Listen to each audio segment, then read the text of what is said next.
Good morning. It's Monday. Monday fun day. So I've got some news. I thought about pre-recording some videos, but don't really feel like it. So there's a very good chance there will be no live stream tomorrow, Tuesday. I'll be at the Bar M. There is no reception out there. Unless I decide to drive way out into the land of reception. Probably can't do a live stream tomorrow. But I could probably do one on Wednesday afternoon on my way home. So it wouldn't be a morning thing, but I'd be on at least. So all that said, Genesis chapter 23. We made it to 23, right?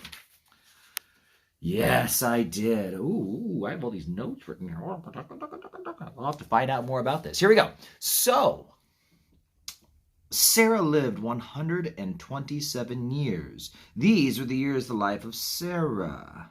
So Sarah died in Kirjath Arba, that is Hebron, in the land of Canaan, and Abraham came to mourn for Sarah and to weep for her.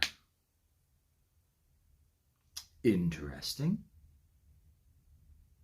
So Sarah, I just have written down here, is the only woman whose age of death is mentioned in the whole Bible. I don't know what to do with that, other than knowing that she was a special woman. And you know, how do we know she's special? Well, 1 Peter chapter 3, verses 5 and 6. Here's how special she was. For in this manner, in former times, the holy women who trusted in God also adorned themselves, being submissive to their own husbands, as Sarah obeyed Abraham, calling him Lord, whose daughters you are, if you do good and are not afraid with any terror. You know, I'll mention actually even, back it up, right? 1 Peter chapter 3, verse 1 says, wives likewise be submissive to your own husbands, that even if some do not obey the word, they without a word may be won by the conduct of their wives, when they observe your chaste conduct accompanied by fear. Do not let your adornment be merely outward, arranging the hair, wearing gold, putting on fine apparel. Rather let the hidden person of the heart, with the incorruptible beauty of a gentle and quiet spirit, which is very precious in the sight of God. And so what we know is that this description of a biblical wife is then, Sarah is used as a chief example of what this biblical wife could look like. And then we see back here in Genesis 23, verse 1, that Sarah, again, she's acknowledged she's the only woman in the Bible whose age of death is given. And so it just shows she stands out. There's something about her that's unique and special. And I want to say, you know, to be a wife, like here in 1 Peter 3, that's unique. It's special. It's a beautiful thing to find a godly wife. It's a wonderful thing to find a godly husband.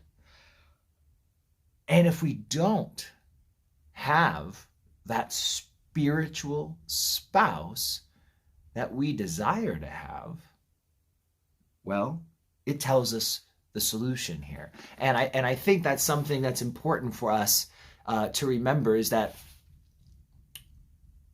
Ephesians 5, 1 Peter 3, I mean, these are texts about marriage, which gives very specific instructions to husbands and to wives, because I know the rest of the world is really confused on this matter, but men and women are different.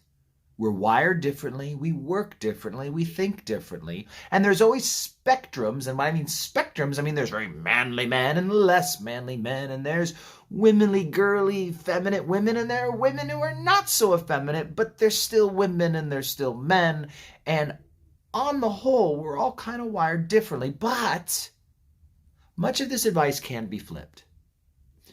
When you read the advice to husbands, you can learn stuff for the women in there. And when you read the advice to the women, to the wives, you can learn stuff for the husband there. And I would say this, that here, Peter this time, describes what a godly wife looks like.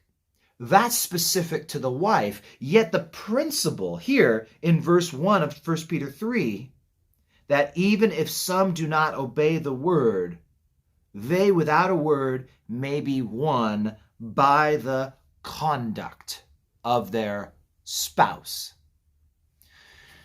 You see, Sarah followed Abraham. Even when Abraham, Father Abraham, was saying, say you're my sister. Yeah, do it. Say you're my sister. And she went along with it. Now, your husband might be a believer, and maybe he's come up with worse ideas than Abraham's, but the point is she followed him. And that's crazy. Crazy like a fox.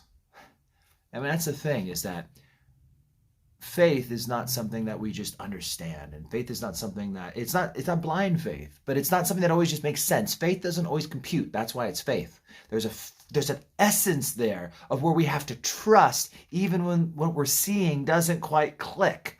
And so Sarah was a unique woman because she had faith when it was tough. Where was Sarah when we're reading about Abraham, lying? She was in the harem.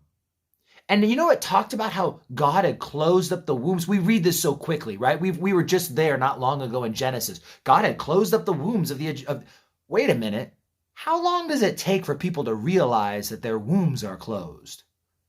I mean, this is not a short process. What we read in a few verses could have been half a year or more. And where's Sarah? Living in the harem.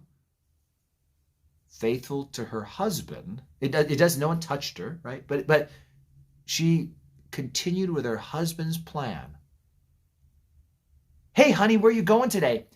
I'm going to sacrifice Isaac on a mountain. Oh. Do you need me to pack a lunch? You and the lads? Where was Sarah? Sarah knew what was going on. She trusted her husband through some crazy stuff. And I think as husbands, you have an unbelieving wife, loving her, serving her, forgiving her, as Christ has done with his church. When we want to see change in others, now let's just take this outside of marriage. Let's just take this as a model that Sarah gave us. All right? The model that Sarah has given to us. Now, she had her faults, the laughing when God promised the child, right? She wasn't perfect. But when it came to obedience in tough situations, Sarah might have laughed, but the woman kept putting her feet down the path that she was called to be on.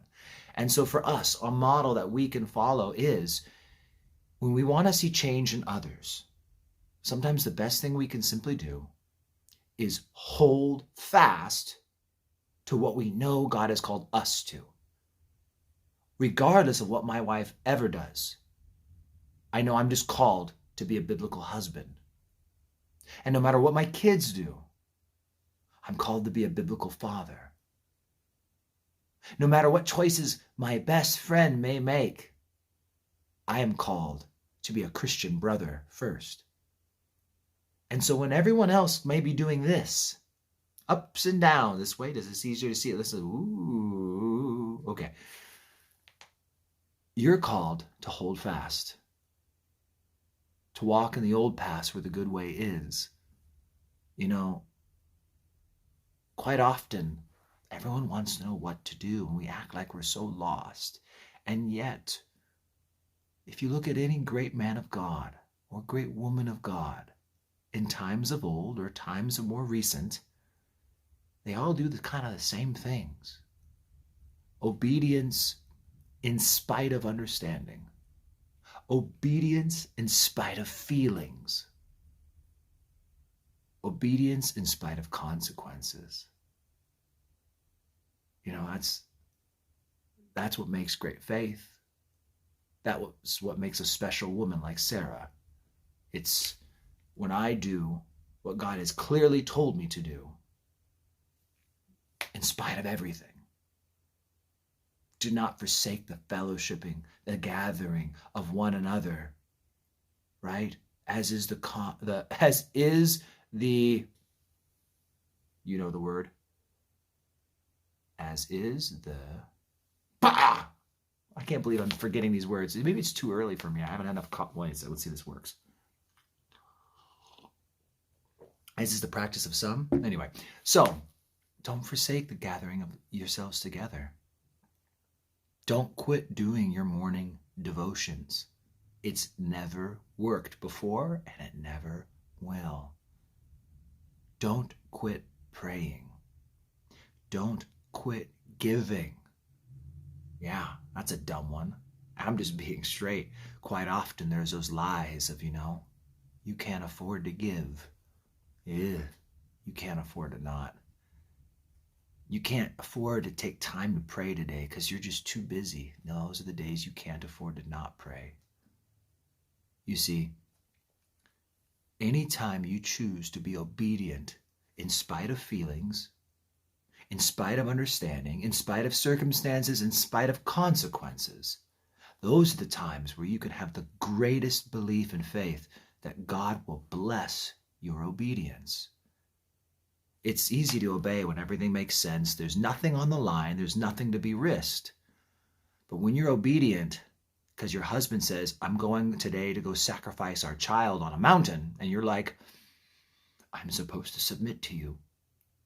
Okay. That doesn't make sense. There's consequences involved, and her feelings, she's a woman, right? I don't know. I have a gut feeling myself of how most women would feel when their husband was taking their son to sacrifice him on a mountain. So that's the point. Sarah was a special and beautiful woman because she obeyed Abraham, calling him Lord. And that means, she respected him as her husband, and husbands, they need that respect.